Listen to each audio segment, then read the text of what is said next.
And we are live. Welcome to Olivia's Stories, ladies and gentlemen. Story number 1. My bride-to-be was cheating on me when we were supposed to be getting married. As a person who prides myself in perfection, I had never imagined finding myself in this situation. She had been sharing her bed with other men while I was preparing my mind for a wedding. The discovering that my wife-to-be of 6 months was cheating on me had almost weighed me down.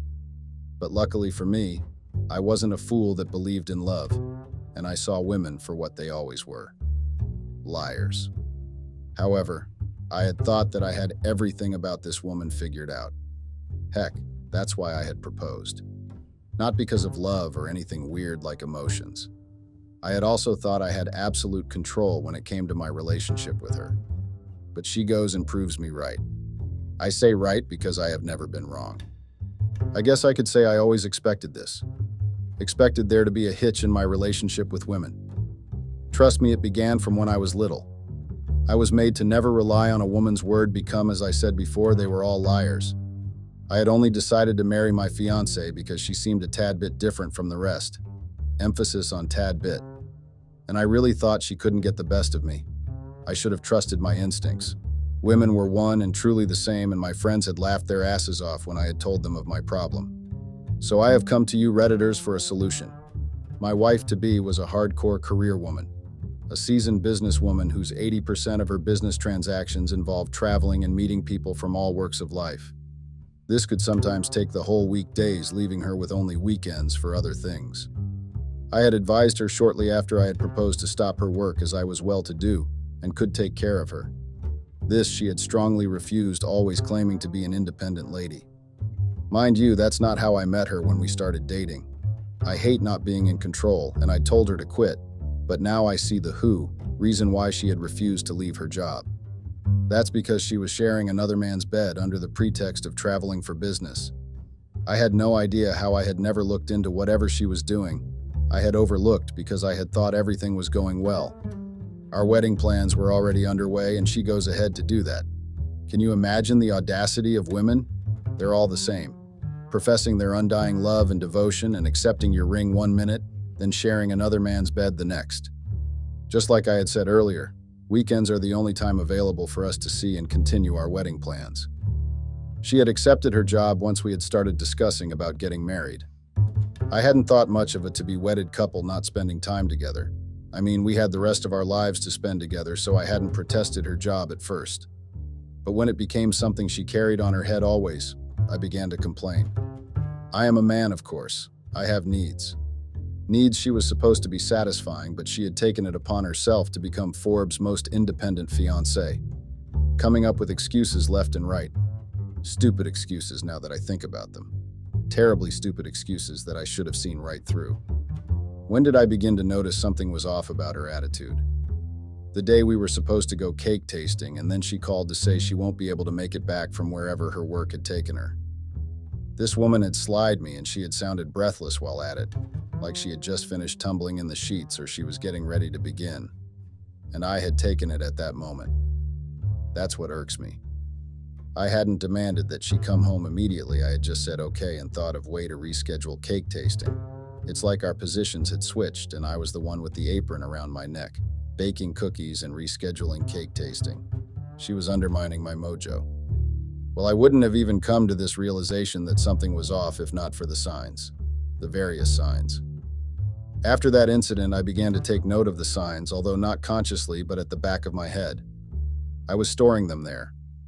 We always spent most weekends together when she was done traveling around the world. On some days, it seemed like her facade would slip and she'll start giving me attitude. From talking back at me to replying me under her breath to thinking she ought to have a say in everything. It was like she was changing overnight and her true colors were beginning to show. It seemed the man she was sharing her bed with was giving her some courage. If not for the signs, I would have never given it a place in my heart to suspect that my wife-to-be was cheating on me. So I decided to look into it. But before I go into that, let me tell you a little bit of myself and how I had met my fiancée and got up to the stage of proposing. My name is Steve. I am 31 years old, 6 foot 5 inches tall, heavily built and athletic, handsome and easily attract the opposite sex. I'm not bragging, this is just who I am. And it takes an assertive man, someone who knows who they are and what they want, to be able to conquer the world. I hold shares with top IT company in the States, and I'm building a startup. My life may sound novel and one for the books, but I'm simply an ambitious and confident man. My fiance's name is Nuella, and she's 28 years old. I met my wife to be at a mutual friend's get-together party. I'll say what had attracted me to her was that out of the 10 pretty women that were at the party, she was among the 3 that didn't flaunt herself in front of me. Given that the other 2 were already married, she was the only one that didn't light up like she had seen a money bag when she saw me. And the fact that she was also beautiful too. Those were the things that drew me to her. She ticked all the boxes of a beautiful woman. Hair, eyes, chin, stature, and she carried herself with this elegant grace. She was the price at the party, and she knew it. This is why I and the other men at the party were attracted to her, but like attracts like, and she found her way to me. After that, we began to see more of each other at various events. We ran in the same groups, it had seemed. She was friends with my friends, so of course my friends matched us. Every party I was invited to, she was somehow there. And every party she was invited to, my friends made sure I was there too. I got to know she was in her 3rd year in college at Florida State University studying business administration. So not only was she pretty, she was also smart and respectful of my every decision during the few times we hung out. At the time, she was 24 and I was 27, and not getting any younger according to my mother, who had been hassling me at that time to enter a serious relationship. Well, that's how I and Nuella started dating. During our dating days, we were known as the power couple among our friends. I hadn't began dating my fiancé because of love, and she knew. That's why we made the power couple. There wasn't some sappy emotion getting in the way of our goals. I wanted a relationship and could provide. She also wanted a relationship and needed someone that could provide. The cherry on top? She was obedient and never questioned my decisions. So I made sure she was well cared for while we were dating. During her graduation 2 years later, I attended alongside her parents, and that's when I proposed. While we were having dinner at my home in front of her family and our mutual friends, I popped out a ring. No, I didn't kneel because that would have been degrading of my character, but I asked in the most polite manner. Her parents were there after all. I didn't want them to think their daughter would be marrying someone who couldn't care for her. Most of my friends had thought I had gone and fallen in love. They had termed it the unemotional Steve gains his first emotion, but they didn't know I wasn't proposing out of love, but out of a sense of responsibility for my family. I hadn't really cared for the emotion love. I still don't, by the way. Imagine what state I would have been in if I had been in love and she cheated on me. Lol, I would probably have keeled over like a weak man with a 70-plus heart. Well, after I had proposed, that's when my fiancé went and accepted the job offer that set about this chain of terrible events. The day she had accepted the job, she had seemed so pleased and couldn't wait to start despite my warnings about her discarding the job. According to her, the job was the first real thing she had ever gotten from her hard work and sweat, and she would just test the waters with it. As someone who loves control, I should probably have dismissed any talks of her accepting the job then and there, but she was a person and had the right to choose for herself, so I let her. I thought that after testing the waters and seeing how harsh the employment world was, she would quit after 2 weeks, but it seems she was enjoying her freedom even more because after 6 months of testing the waters, she had the audacity to test other men in her bed. The little witch. Enough of the background story and on to how I had caught my fiancé cheating on me on one of her business trips. I hate being played for a fool, but my fiancé played me like a violin expert. Like I had told you all earlier, I began noticing some signs that something was off. The prolonged work trips, the distancing, the attitude, everything was as clear as daylight. So like I said, I had to look into it to see if it was just me being overbearing. She was slowly turning me into a nagging person. Luckily, I came across an old college friend of mine. We used to see each other in the library almost at the same time, so from there we had become study buddies, although we didn't have the same majors. Anyway, we had lost contact since we had graduated, and I just happened to bump into him during one of my stops at Starbucks to get a coffee. Turned out he was a private investigator now, and I teased about our college days. We began meeting up often, and I thought that maybe he could help me with my problems. I told him about my concerns about my fiancée and told him all about how her business trips were becoming suspicious. He gave me a simple test to carry out on her anytime I had the opportunity to do so. The opportunity to test out what he had told me came about a month later. During one of the weekends my fiancée deemed it fit to come back from her business trips, the test naturally took place even without my planning it. She had left her handset in the sitting room when it rang. I wanted to get her the device when she appeared from the door, and with the phone in my hand told me that I had no right to sneak through her things and what had happened to her privacy. This was someone I was supposed to marry in 3 weeks. My fiancé had the audacity to say I was doing too much in our relationship. This was also the same person who always agreed to everything I do and respected my decisions. In her own words, my domineering control was beginning to get to her in our relationship, and it was becoming annoying. She even threatened to take a walk out of the marriage if I continued to behave like that and literally stomped out of the room. I mean, she had stomped her feet out of the room in a tantrum like a toddler, just because I had wanted to hand over her phone that was ringing.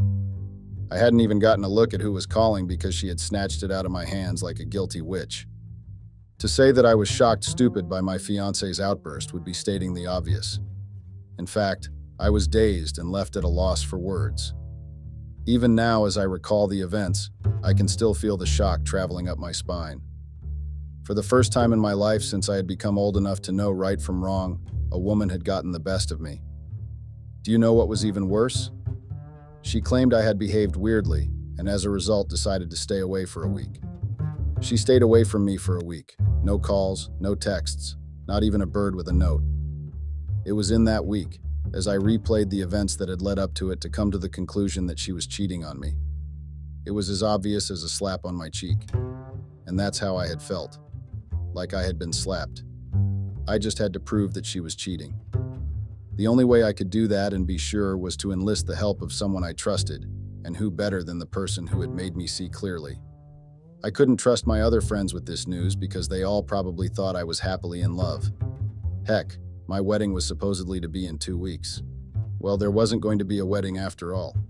I called my old college friend and we met up at our usual spot. Then I told him all the events that had happened, from how the phone test's opportunity had fallen into my lap and the reactions I got from my cheating fiancée after. I even told him how she didn't even speak to me for a whole week because of that. That was how I hired my friend to trail my fiancée on her business trip a week before our supposed wedding week. Of course, she didn't know there wasn't going to be any wedding longer, although I'm sure she was hoping on that. How could someone cut off a person they were supposed to be getting married to for a whole week before the wedding? How could someone even be okay with going away for week-long trips when she was about to get married? Well, I finally knew the answers. She was okay with it because whoever she was, Gudasi was worth it, and I was just a worthless piece of trash who gave her a ring on her finger. At the end of the week, it was established beyond all doubt that my fiancé was cheating on me. And do you all want to guess with who? I couldn't believe it myself when I was told. It turned out she was having all those weekdays and weekend trysts with her first love, whom she happened to meet in another town during one of her numerous travels. According to my PI friend, my fiancé had a lover right from her college days before we started dating. At least it hadn't been right underneath my nose. That would have made me more madder than I already was.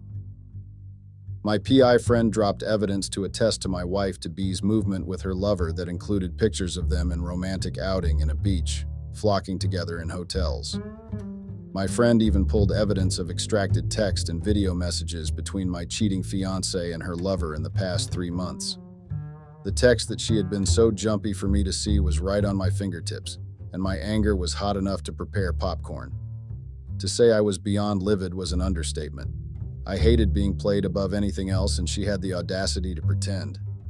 Growing up with 4 brothers was a big eye-opener to me. As young boys, no day passes without competitions amongst us in trying to prove who is more masculine. This continued on, and as a result grew into a competition will be more attractive to the opposite sex. One constant and recurring factor then was that I always beat them all. I could never be played. I prided myself in always being ahead of my peers, and now a woman had managed to play me. My fiancée was the only woman who I had allowed close to my heart. I didn't trust women in general, as I had stated earlier, and now I had finally let someone in, and she goes ahead to play me like a toy. One thing was for certain: she wasn't going to get away with it. I wasn't going to sit still and watch her play me for a fool. This was what she was going to continue with when we got married, or it seemed she was planning to jilt me at the altar, because I couldn't even begin to understand how she planned on continuing her charade and how long she planned to continue it. Well, one thing was for certain: I was still going to go ahead with the wedding. Everything was already in place: the cake, the food, the venue. Stopping the wedding now would be an embarrassment to my name, and the person I wanted to shame was my cheating fiancé. And besides, I hated to waste money. Our wedding day came, and I confirmed that my fiancé didn't plan to jilt me at the altar. In fact, she had seemed excited for the wedding, if the events of the past week were anything to judge by. She had come home and began to act all loving and sweet, agreeing with everything I said, doing her wifely duties. She had even gotten me a gift to celebrate our coming nuptials. Lol. If only she knew what was coming to her. There would be no wedding. I was going to make sure that she would regret ever deciding to cheat on me. The priest began to recite the vows and asked my fiancée to repeat after him. She happily said her vows, even having the mind to look me in the eye with emotion and say how much she loved me and how she couldn't wait to spend the rest of her life with me. All lies. The way she lied so perfectly well was something that colleges needed to put on as one of the courses to be studied. So smooth, with no hitch or even loss of eye contact. When it came to my turn, I kept silent as the priest began to recite the vows, and the murmurs began immediately. You all should have seen as the color bleached from my fiancé's face. She had turned ghost white behind pounds of makeup that had been caked into her face. The priest began the vows again, his face confused, and I still kept silent. When the priest stopped trying, I took the mic from him and announced that there will be no wedding, but my guests were free to enjoy the food and the premium entertainment in the reception hall. It was comical watching the look on my cheating fiancé's face. The real disgrace hadn't even begun. I scanned through the crowd, and as expected, she dared invite her lover to come be witness her wedding. Well, less work for me trying to find the man. I walked away with my fiancé standing at the altar and left. Update 2. Hi Redditors. I know most of you have been wondering what happened next after I found out my fiancé was cheating on me and left her at the altar, and if she had tried to get in contact with me. A lot of you were probably wondering if I had confronted her or what I had done. This is a follow-up update on my experience with my cheating fiancé. After I jilted her at the altar with no reason, I had blocked her and every of my friend and went about my business for a year. I guess you could say I gave her breathing space to forget about me. But I didn't forget about her. I had a lot in store for her. I still hadn't planned on how I would play like she had tried to play during the first 3 months of my hiatus from my cheating fiancé. However, it had come to me as a notification for her birthday popped up on my phone screen. I was going to play her big time. Thanks to my friend, I still kept tabs on my ex-fiancé and her whereabouts and doings. She was no longer traveling the world like she was doing when we were about to get married, and there was no sign of her first lover in sight. It seemed he had also jilted her as I did. Smart man. Losing credibility in front of another man over a woman was a foolish move. Men ruled the world, not women. And I believed he had also been played too, if I recall the look on his face at the wedding. He looked like he couldn't believe his love was getting married. She had played the two of us, and she was definitely going to get what was coming for her. First up was her job. My friend had related to me that she had lost her job. I might have had something to do with that. It was just a simple submission of evidence of her neglecting her work duties and frolicking with her lover. I didn't know if that was all that it took for them to fire her from her job, but it served the purpose. She still got fired. It was, however, just the tip of the iceberg. I had planned on isolating her from her close friends and family by showing them the two-timer that she was. It just irks me that I hadn't noticed it all those times. Well, while I thought of my plan to humiliate her, I froze every access she had to my accounts. With no job, she had probably thought there was still hope with her having access to my credit cards. Lol. Not on my watch. I was going to strip away every bit of control she had. She was going to feel humiliated.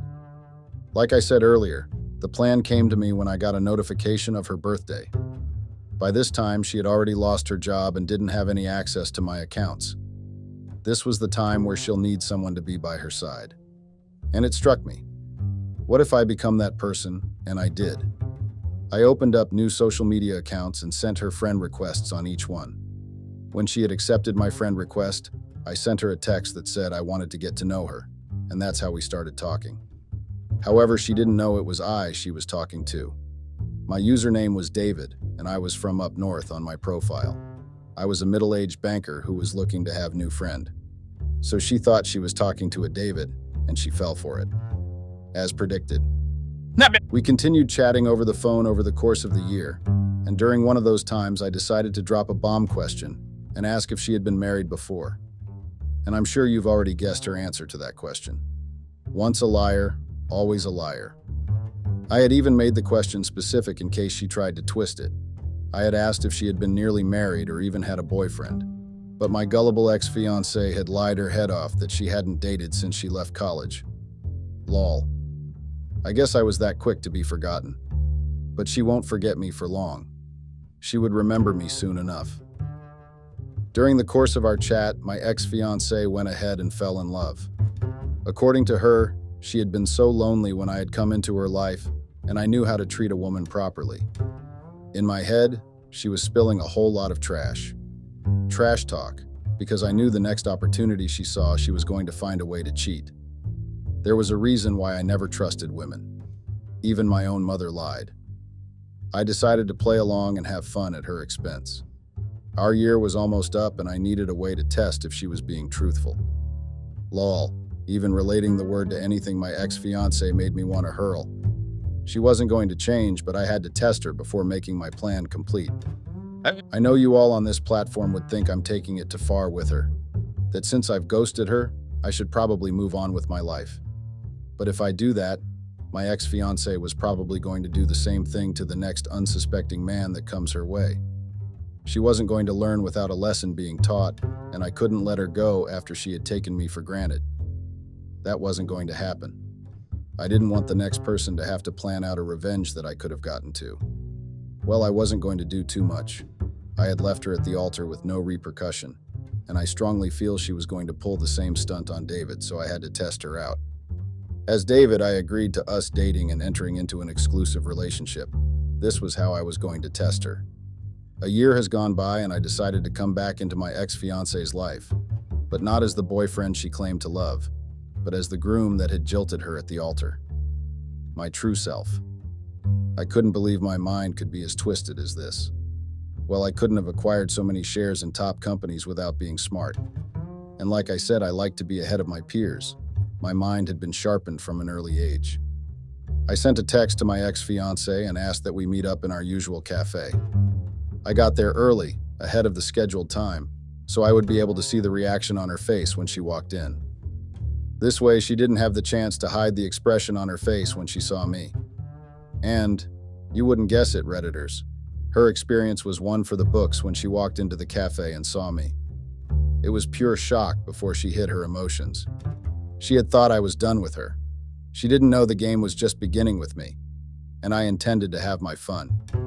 We talked, asking each other how we've been for the past year, and I once again asked her if there was anyone in her life at the moment, and of course she lied once again. At the moment, I began thinking if she could easily slip out lies like that, it meant she had been lying to me throughout our whole relationship. Then I dropped the bomb.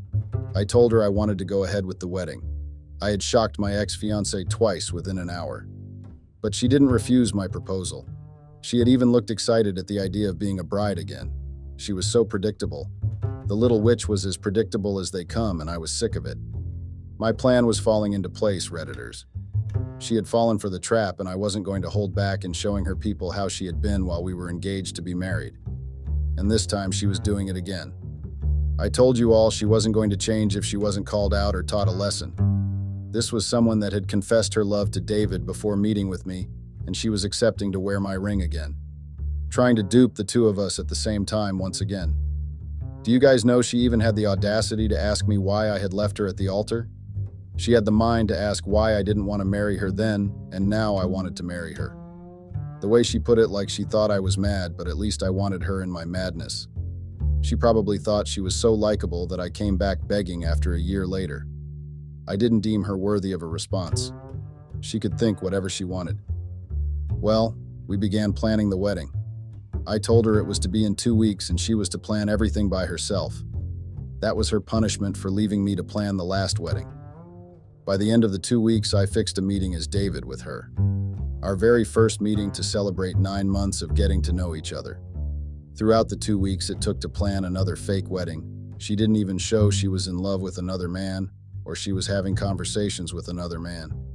She treated me like an egg, all loving and caring and disgusting. You needed to be there to witness the change in her character. But I knew what was behind the facade. I couldn't be fooled twice. Heck, I couldn't even be fooled once, but I had slipped up and had paid for it. Now it was time for her to pay all she had done. The day of the wedding came and we exchanged our vows in front of the fake priest whom I had hired to oversee the ceremony. I had also faked my signature on the marriage certificate because there was no way I was getting married to the lying witch, not even by mistake. Time for the reception and my wife had suddenly disappeared from her bridal suite. Of course I knew where she was.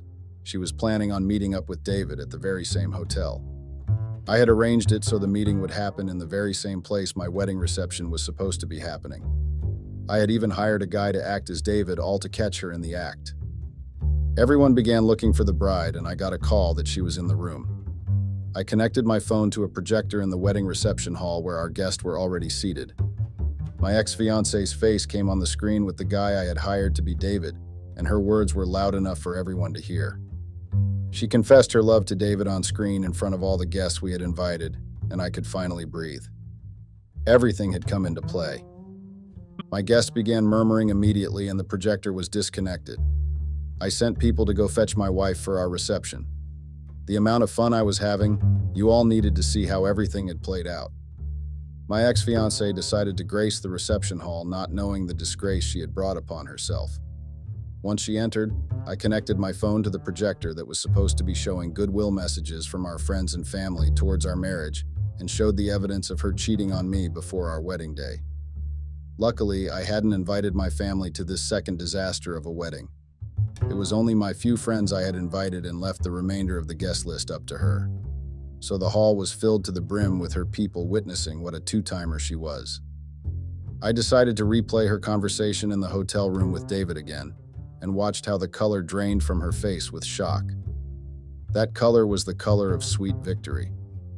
Next time she wasn't going to try to play men, and if she did, her friends would surely call her out on it. One thing was for certain, she wasn't going to be getting married again anytime soon, at least not in front of this crowd that had just witnessed her true colors. Except she moved to a different country. My ex-fiance's life was totally ruined in front of the people she called her family and friends. I took the fake wedding certificate and tore it in front of her. I walked up to her and showed her the chats. I showed her that I was the Dave she was supposed to meet at the hotel room. I even showed her the recent texts of her telling me to wait until later that night before we could meet. I wondered how she had planned to sneak out of the house on our wedding night when she had sent the text. But I guess nothing could ever stop a two-timer from showing her ways. However, I had dealt her a big lesson that she was surely not going to forget in a long time. If she was, and I hope she was going to stop playing mind games with people. After that day, I never heard from my ex-fiancée again, and I was happy and content that I had played the player. Hey Redditors, I hope you've gotten to learn a thing or two from my experience.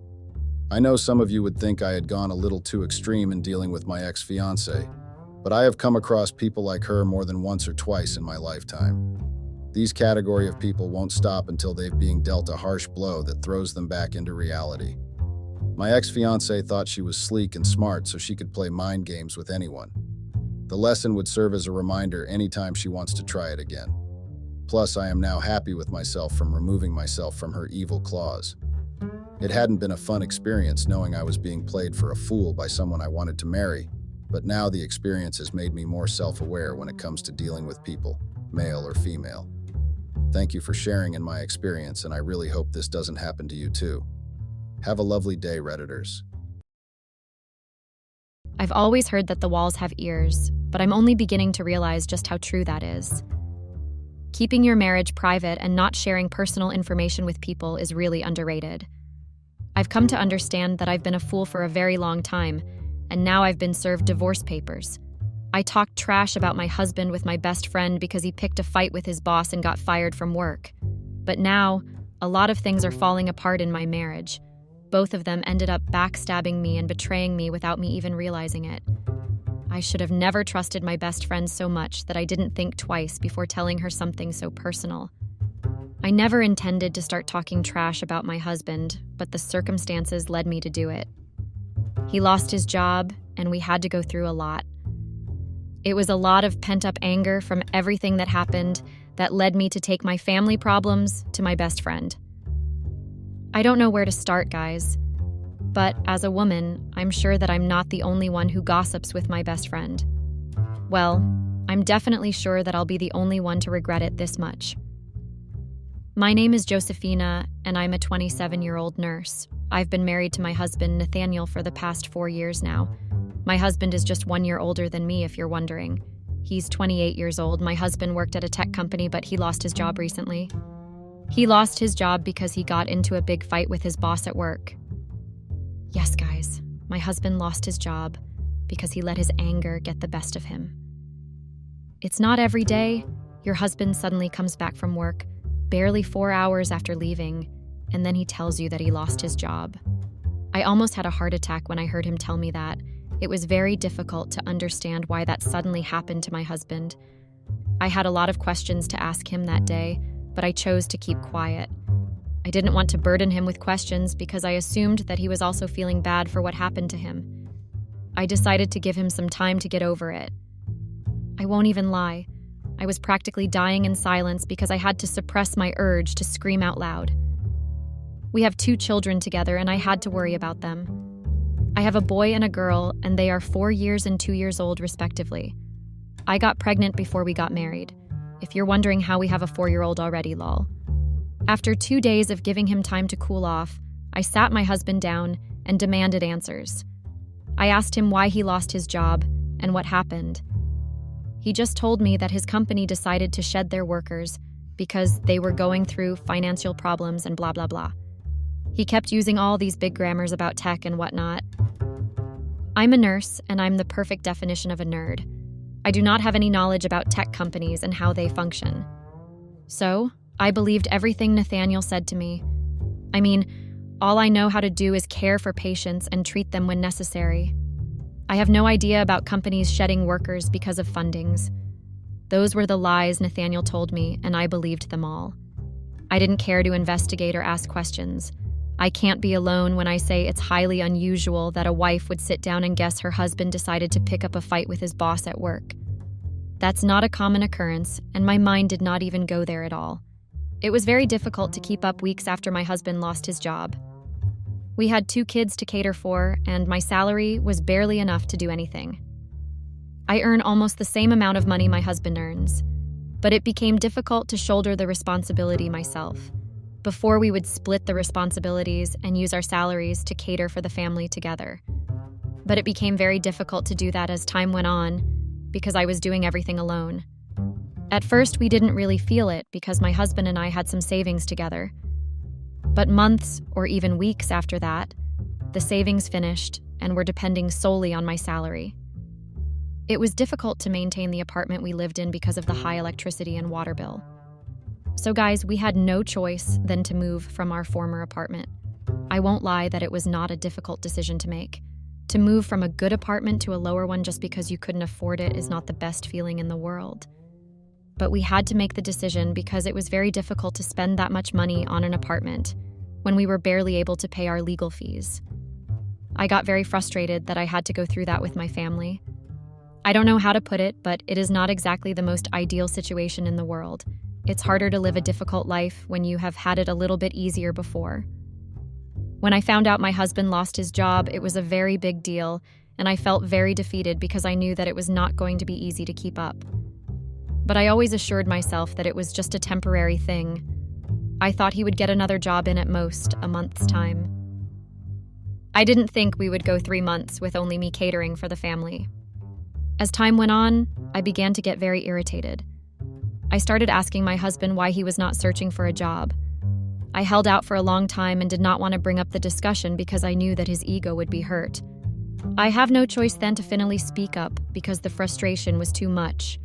My instincts were not wrong because the moment I brought the topic up, my husband practically flared. I am not even exaggerating, guys.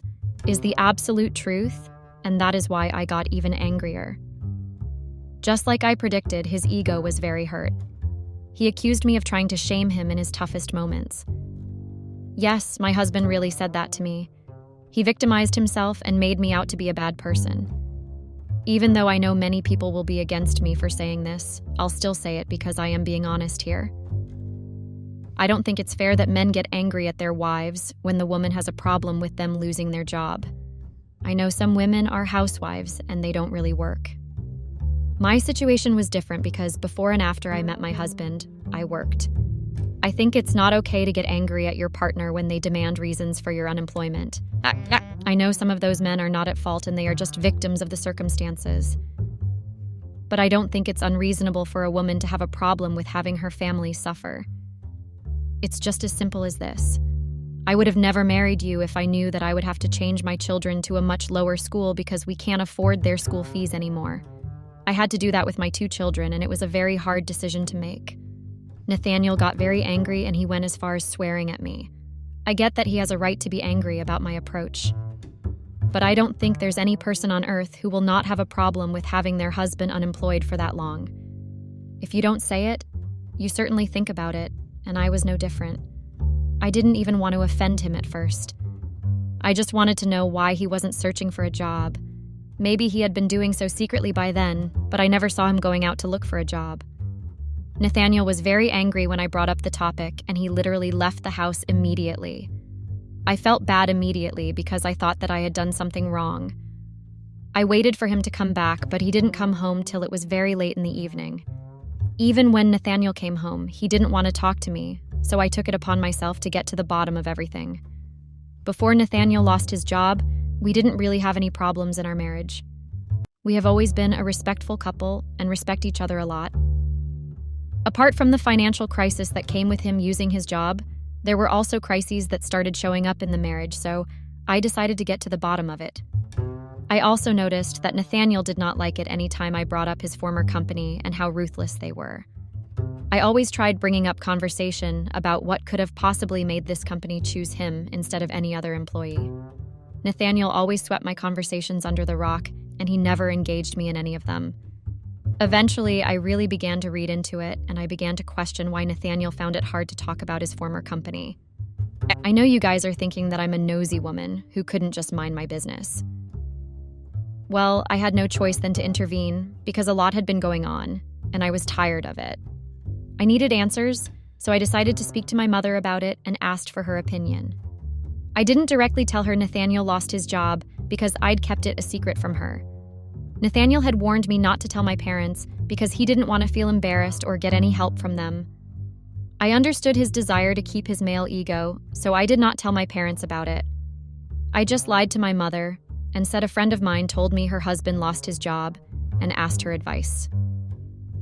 I also told her everything that I've been going on, but I did not personalize it. Thankfully, my mother did not read into any of it, and she did not understand that I was actually the one seeking advice indirectly. She just told me that it was best to find out if my friend's husband was the only one who had gotten sacked from his previous job, and then inquire about everything. I actually found our advice very helpful and realized that I had been a big fool for not making further inquiry. I instantly regretted just blindly taking my husband's word, and so I decided to find out the truth on my own. I didn't know any of his colleagues directly, but I knew someone who worked as a cleaner at his former workplace. I got to know her because she usually came to the clinic I work at for checkups. I decided to ask her if my husband was the only one that stopped coming to work. She just told me that she was not sure, but she knew that he was the only one whose desk had been empty for a long time. A part of me knew that there was no way it was only my husband that got sacked by the company if they wanted to shed employees. I knew that there had to be more to that story, but I just didn't know how to get the truth out of him. I was also aware that my husband would never tell me the truth himself. That's why I decided to use other means. I decided to go to my husband's old company myself and find out what had been going on.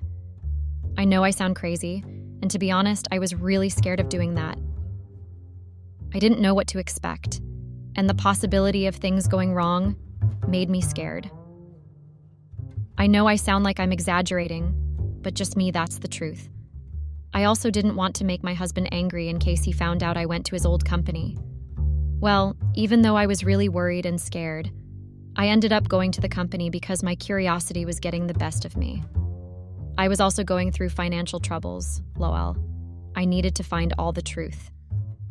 When I went to the company and asked to see some of his colleagues, I was received very coldly, and not everybody really wanted to speak to me. That was weird because I did not get why they were being rude when I had never interacted with any of them physically before. The only person that really agreed to have a conversation with me was a lady who seemed to work in the same department as my husband. She just pulled me to the side and told me to follow her so we could have some coffee. I was really surprised, but my curiosity did not make me leave. I followed her to have the coffee, and that was when I found out the real truth. Yes, guys, I discovered that my husband had been lying to me for a very long time. The fact that I never even imagined the possibility of him lying is crazy. I didn't really expect to find out anything substantial when I went to the company. I just wanted to fix my curiosity and clear my doubts, but I ended up finding out that my husband got fired because he picked up a fight with boss at work. I was very embarrassed to hear that because I had never imagined my husband would do something like that. I kept thinking that it made no sense that he would risk our financial life and kids' future just because of a fight.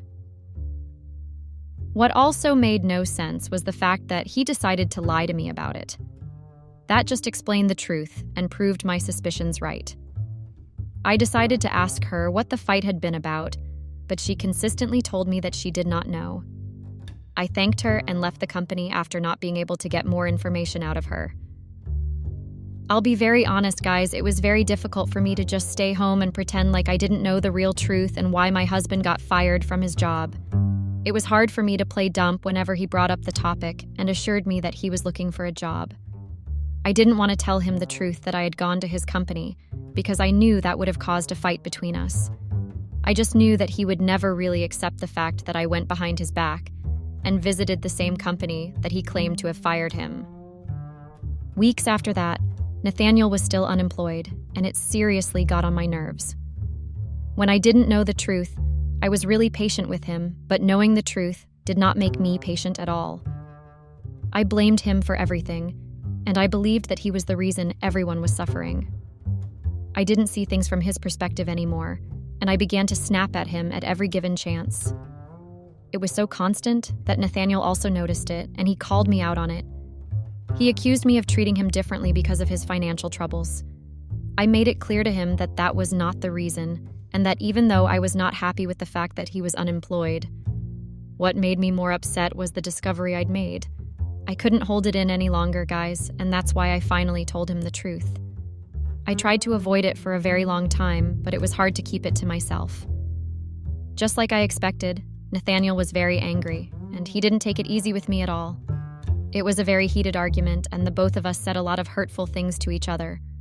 I kept asking him why he chose to lie to me, and why he wasn't honest with me. Nathaniel also kept asking me why I decided to go behind his back and make the inquiry instead of trusting his words. It was just an argument filled with allocating blame and trying to make the other person the villain. Nothing good came out of the argument, so I decided to ask Nathaniel questions the next day. I asked him why he chose to lie to me and why he decided to pick a fight with his boss. He just told me that I would never truly understand his reasons and that he was not ready to tell me the truth yet. That was all he said to me before he left the house that day. According to him, he had to go and look for a job. What happened that day was the straw that broke the camel's back for me, and I knew that I could not handle bottling everything up any longer. I finally decided to go talk to my best friend about it because I thought she was a trustworthy person who would listen to me and honestly give out her opinion. A problem shared is a problem half solved, and that was the mentality I used to give myself courage to speak to my best friend about it. I just wanted to vent a little, but I never expected my venting spree to lead to another series of problems. I never imagined that my best friend would backstab me as much as she did, and that too with the help of my husband. And 3 months ago, I went to meet my best friend at her house. I told her that I urgently needed to speak to her or else I'd run crazy. Read it. I was very vulnerable, and that's the only reason I decided to run to my best friend for help. She didn't have a problem with me meeting up with her at all and was very cool with me coming over. She even prepared lunch for me and made sure I was extremely comfortable. She asked me what had been on my mind and why I was suddenly desperate to talk to her. I just started venting and telling her how irresponsible my husband had been recently. I left no stone unturned and I told her everything without leaving details out. If you all remember, I implied that I talked trash about my husband. That is true because I didn't paint him in a bad light at all. I just told my best friend how frustrated I'd been because Nathaniel was making life very difficult for me. My best friend's name is Flora, and she has been my best friend for 10 years. Well, now, I don't think I'm going to refer to Flora as my best friend anymore. She's no longer close to me, and I literally don't want to have anything to do with her. She listened to me rant for hours, and she tried her best to calm me down. She even joined in and talked trash about Nathaniel, too. She told me my feelings were valid and that I did nothing wrong. It felt good to hear that, and it also felt good to tell someone everything that I'd been going through. I was relieved to get the weight off my chest and felt a lot lighter. I was even grateful to Flora for giving me a listening ear and accommodating me in her home. Prior to Nathaniel losing his job and I went to speak to Flora, I'd never told her how much my husband earned as a tech guy. I'd never seen a reason to tell her that. But on that particular day, I got carried away and mentioned Nathaniel's salary somewhere in the conversation. It slipped off, and I didn't think it was a big deal because he no longer had his job. I got home that day feeling a little better that I'd spoken to Flora. I really liked the fact that she reassured me and told me that I did nothing wrong. Not once in our conversation did Flora ever advise me to get things to work with me and Nathaniel. I never saw that as a red flag, but I'm only beginning to realize that I should have noticed that something was off. I just blindly followed everything she said because I was looking for someone to reaffirm me and tell me that I was doing like them. Now I honestly regret the fact that I kept everything from my parents and my real family. I should have never listened to my Nathaniel and kept the truth away from my parents. If my mother had known the truth, she would have given me honest advice. I am also to blame for taking my problems to Flora instead of doing the right thing. Listen to me, guys. No matter what happens, never take your personal issues to your best friend, no matter how close you think you both are. No one is ever truly going to have your back like you and your blood family. In case you are all wondering how Flora backstabbed me, I'll just tell you as clearly as possible. Flora went behind my back and had an affair with my husband. In other words, I am trying to say that Nathaniel and Flora had a secret relationship behind my back. I can't even stop my tears from falling right now because I am beyond embarrassed and disappointed in myself for trusting the wrong person. The person I called my best friend for 10 good years used my weakness against me and decided to hit on my husband just because we were having issues in our marriage. If that honestly doesn't scream disrespect, then I don't know what does. If not for a very good Samaritan, I would have never even found out in the first place, and I would have been left to believe lies. I found out in the most coincidental way possible, and it took me a lot not to lose my mind. It's not every day that you find out that your own best friend has been backstabbing you. Nathaniel cheated on me with Flora, and she is the one that made the move. I don't even care who made the move first. That man just played me. No matter what he says I did to him or how I made him feel uncomfortable, no woman would have shouldered the responsibility of the house for many months while he was unemployed, and the best way he could pay me back was cheat on me. Because I was not ready to take his unemployed state, he chose to pay me back by betraying me. I am not saying I am not wrong in this situation, or I do not have a hand in what happened, but wow. How could a man that has been tolerated and fed by his wife turn around and cheat on her because he could not take a few hard words? Even before I was told that Nathaniel and Flora were having an affair, I noticed a lot of changes in Nathaniel. He started coming home late and leaving early, even though I knew that he was unemployed. I didn't notice at first because I was busy working at the clinic and didn't have lots of free time. But I started to get hints from the children. I would not like to mention my children's name because I want to keep the identity private. One day I got back from work, and my son told me he had been alone with his sister for some time and was very happy to see me. I asked him if his daddy was not at home, and he told me that Nathaniel had been living in the house frequently and told them that he was going out for work. I was very shocked because I always believed that Nathaniel had been home, and he never told me that they got a new job. I confronted him because I never wanted to try butter things up. Nathaniel just brushed it off and told me he had been job hunting. I didn't believe him, and I asked him why he had been job hunting for months. His lies were becoming predictable and hideous, and I was tired of trying to believe him. Nathaniel ignored all my rants. At some point, he stopped eating the food I cooked and stopped using my money. I would ask him why he was doing that, and he told me that he was not interested in spending any of my money. Sometimes he would even say that he hoped I could leave him alone and stop ranting because he was no longer interested in my money. There was even one day that he searched me down and told me that I had been very rude just because he lost his job. I tried making understand that I had been patient with him enough, and that it was only a matter of time before I eventually got frustrated. He just made an illustration that he would have never treated me that way if I was the one that lost my job. He told me that I barely earned any money and that his salary had been supporting the family for the past 4 years. Nathaniel said he earned way more than me when he had a job, and that I had no right to brook shame him. After saying all those things to me, he told me to stop providing for the house, and that he would now pay the bills and pay for the children's school fees. I asked him where he got the money from, and he told me that it was none of my business. He finished by saying he hoped I would drop his name and stop spreading rumors about him since he now took over the responsibilities from me. That really hit a spot, because I got very self-conscious and wondered how he knew that I had spoken to someone about him. I began to suspect something was up because I'd never insinuated that I spoke to anyone about what had been going on in my marriage. He even generalized it and accused me of spreading rumors about him to anyone that cared to listen. Yes, guys, he really said that. And that just goes to say that Flora had lied to him and said that I had been spreading lies about him. I tried to make Nathaniel expatiate on what he was saying, but he did not give me time to speak. Barely 1 week ago, we moved back into our old apartment. Nathaniel footed the bills and got us back into their apartment. Luckily, no one had moved in yet. I kept asking Nathaniel where he got the money from and how he was able to get us back to the old apartment, but he stopped talking to me completely and only spoke to me when it regarded the children. It was like I was not even married anymore, and I was just leaving with a friend who did not even speak to me. All my efforts to start a conversation and get us to talk were all in vain. I even asked him once if he had seen a job, but he brushed it off and told me it was none of my business again. I know you are thinking that it was not a big deal, and that I had gotten all I wanted and he had a job. But if he had money, and my marriage was not the same, I don't see the essence because I was practically living with a robot who only spoke to me at intervals.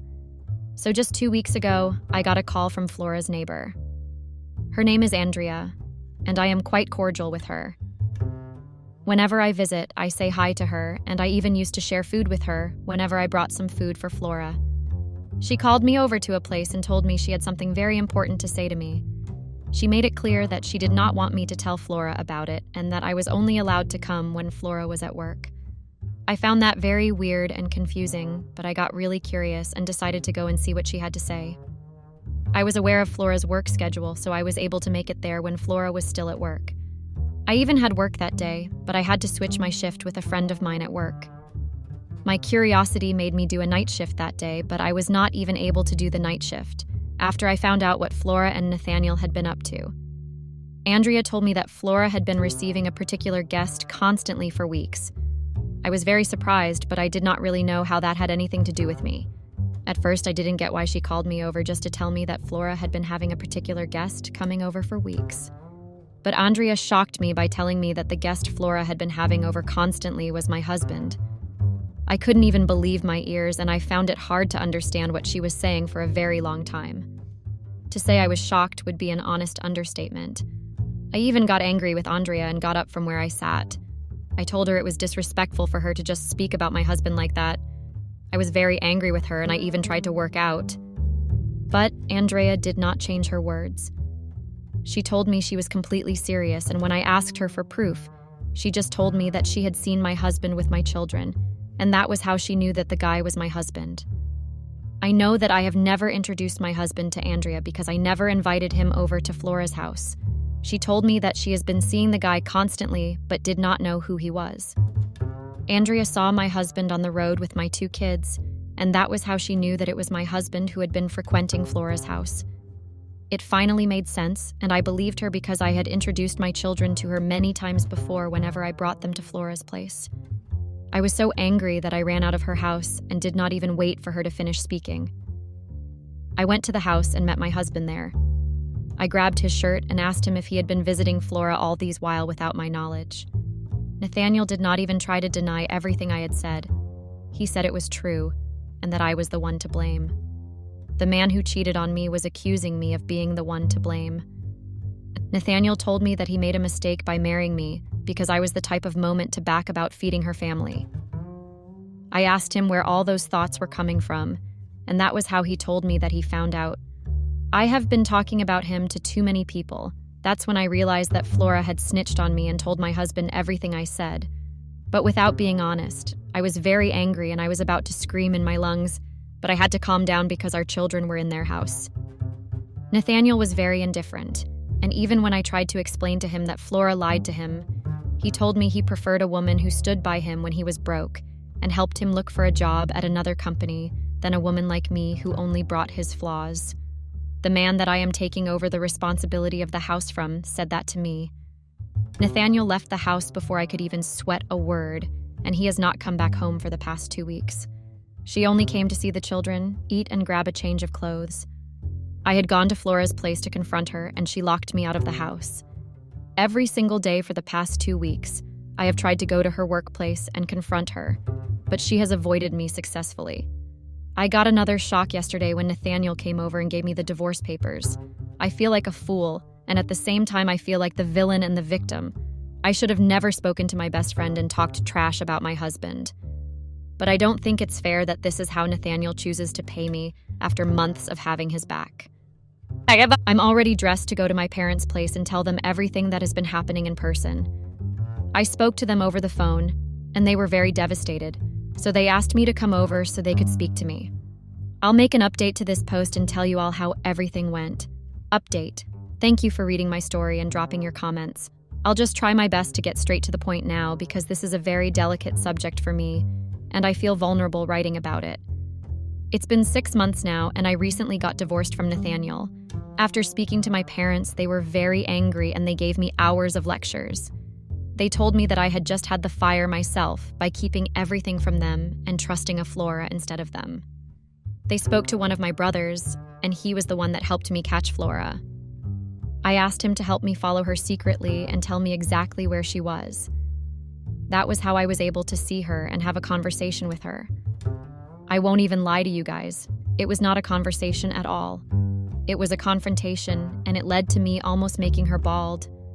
I didn't give her a chance to speak before I pounced on her and started scratching her with my nails. I injured her so much that my brother had to intervene and drag me away from her. I called her a betrayer and cursed her. She just laughed in my face and called me a fool. She told me that since I had a problem with my husband, she decided to have him for herself. I discovered that Flora had gone behind my back to tell lies to my husband, then help him get a job. My husband saw this as a big deal, so he left me. She was saying so many hurtful things that my brother had to drag me away from there. He told me that there was no need for me to listen to her for my own mental health and that I had hurt her enough. The betrayal stung a lot, and I don't think I'll ever be able to trust anybody anymore. Before I signed the divorce paper Nathaniel sent to me, I asked him the real reason he started to fight with his boss. He told me that his boss had been secretly cutting off a salary for months and that when you found out, he just got very angry and could not control himself. I cannot believe that Nathaniel preferred his ego to having a proper conversation with his boss. You could have just confronted his boss and requested a refund, but he decided to pick a fight and lose his job.